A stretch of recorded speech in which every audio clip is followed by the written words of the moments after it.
excited to welcome Australian singer-songwriter and musician Eddie Benjamin to the show. Eddie is doing amazing things, so much success. He's on the Justin Bieber tour right now. He's going to be releasing his debut album called Weatherman, and we are so excited to catch up with him. Eddie, welcome to the show. Hi, thanks for having me.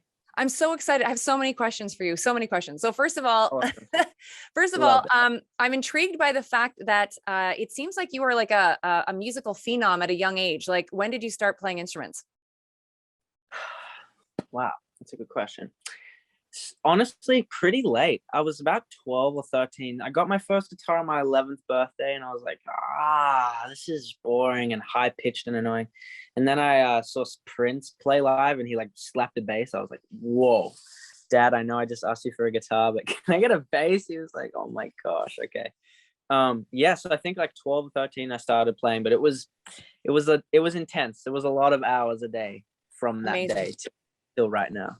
Yeah. Well, when I see you play, it's like you're like a maestro. Like, it's crazy. And I know that you play multiple instruments. I've seen you play the piano and obviously the bass and the guitar.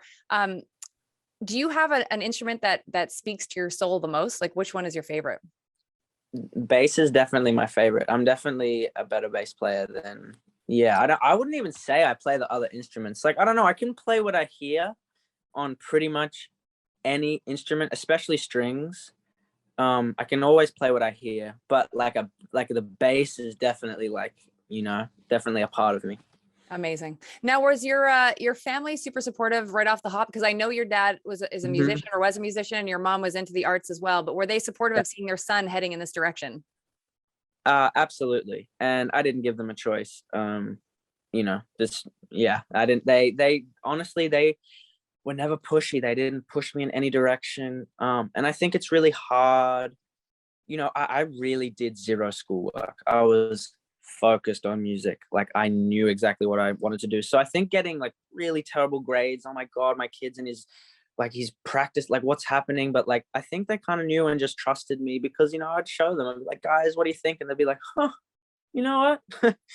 And yeah, they were always real with me, and they're professional artists. So they kind of, I was guided by them, but yeah, never pushed in any direction. They were very supportive, and yeah, I've talked to them as an adult since I was a young kid. And I think that's I'm very grateful for that, When you were a kid, like, especially growing up in Australia, did you listen to a lot of like international artists, like American artists? And if you did, like, who influenced you the most? And do you think that their sound has influenced even what you're producing to this day? Without question. And I don't think there is one Australian artist ever who has captured me. Honestly. So yeah, when I was a kid, I was, before I played music, I was exposed to a lot of jazz, a lot of classical music, a lot of Bach, Mozart. And then, I was introduced to a lot of styles. And I know people say, I listen to every style, but like, when I'm talking about Mongolian music in like the first modal structure, like, I was listening to quite abstract things when I was young. But then, Prince, Stevie Wonder, Sting, like, all of these things just kind of came into my brain. And even like the new, like, Black Eyed Peas came out when I was just like, when I was really young, and like all these albums and Sonics, I could kind of hear the technology shifting. I'm like, okay, so this kind of digital world and this kind of analog world, they feel very different.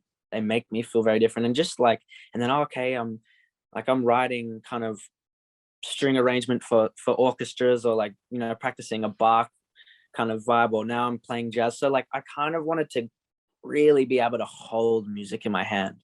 So I really went kind of, I of course still learning and still trying to do that, but yeah, I kind of was just so hyper obsessed. And I think definitely influenced by kind of those 50s, 60s, 70s, 80s analog recordings, but like then obsessed with like, again, the new technology and the arrangements and the crazy superstardom vibe. Like, all of it. I was obsessed with it. I read that you obviously did a bunch of gigs over in Australia, and you were on the scene and doing all that stuff before you came over to the States. Is there so I think, when anybody was to say to you, or if they've said it to you, you're an overnight success, clearly that is not true. You've put in the hours and all that stuff. But is there a moment in your mind where that a certain incident happened which has led you to where you are right now talking to me? It's a really good question. And the answer is no. I think, and this is a thought I've been battling with a lot, because I think there's two extremes. Personally, I'm a very extreme person with emotions. So like there's two perspectives I share where I'm like, oh my God, you've just started, you're terrible. Keep your head down. This is all whatever. Then there's a perspective like, oh, this has happened so fast. I can't believe this. Like, oh my gosh. And yeah, then there's another perspective of like, wait, I've been practicing for 5 hours every day in my room for like years. You should feel, yeah, of like any human, just juggling all those kind of emotions and confidence. But like, I believe that, intention and energy from a magnitude of things brings you to where you want to be. I don't think reality can play out so many different ways, especially if you truly understand the maths it takes to create matter and like actual reality. I think our brains are not even remotely designed to be able to think about like, oh my God, this one thing, like just have to let go a little. So I think, yeah, I think all the energy I've put in and yeah, I'm still just so hungry and so focused. And honestly, I tell myself I haven't done anything, which I kind of believe. I'm like, I'm just starting. So yeah. What was the decision to move from Australia to LA? Like, how did you know you had to go? I got signed by my manager and he was like, you got to come over here. And I was like, I know. And he was like, let's do it. That was the thought process. Okay. I just knew. And did your parents come with you or you went on your own? Yep, they came with me. Yeah. Okay, amazing. Now, I'm sure you've answered this question a million times, but I just need to know because we have lots of Justin Bieber fans here in Montreal. How did he find out about you? And what's the best piece of advice that he's given you so far? Okay, great question.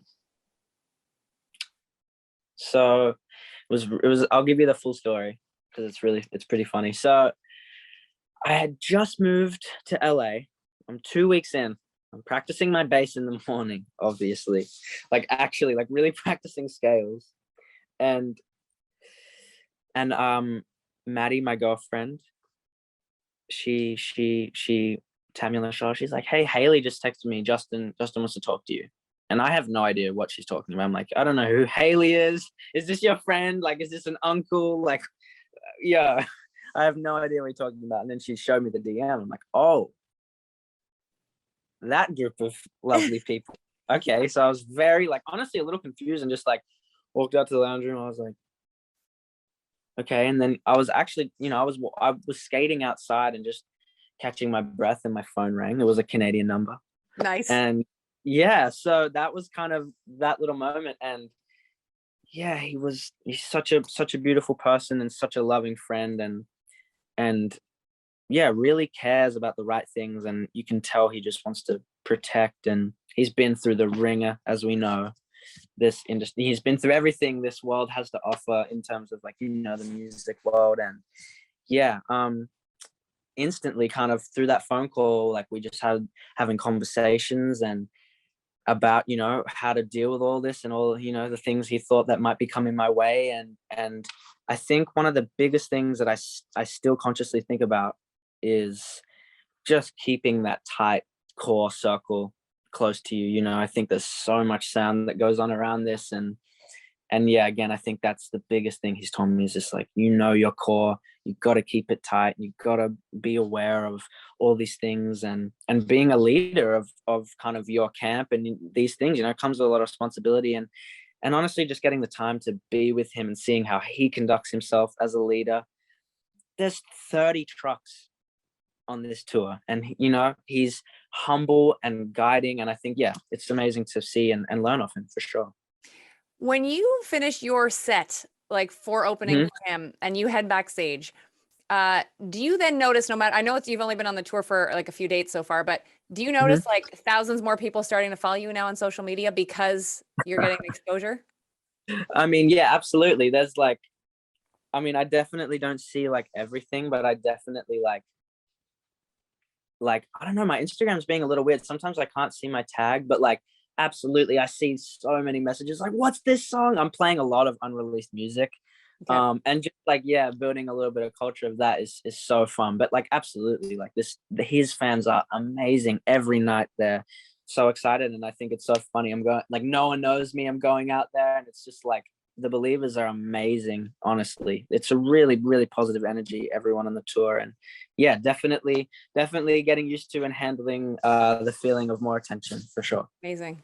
Now let's talk about Weatherman, the single. First of all, it's amazing. It's absolutely amazing. The music video is amazing, and I'm sure I'm not the first person that has told you that I love the blue jacket, and I wish it was mine. It's very cool. It's a very Thank cool jacket. you. Thank So you so much. about the song itself, it's so crazy because to me it sounds like it has these 70s vibes to it, wrapped in 2022 production. Was that a conscious decision? Very conscious, very hard to do. Still mastering that. That's kind of what I'm obsessed by, is the old recording, the old gear, the old care, attention to detail, and the hyper new frequencies that can just push anything anywhere.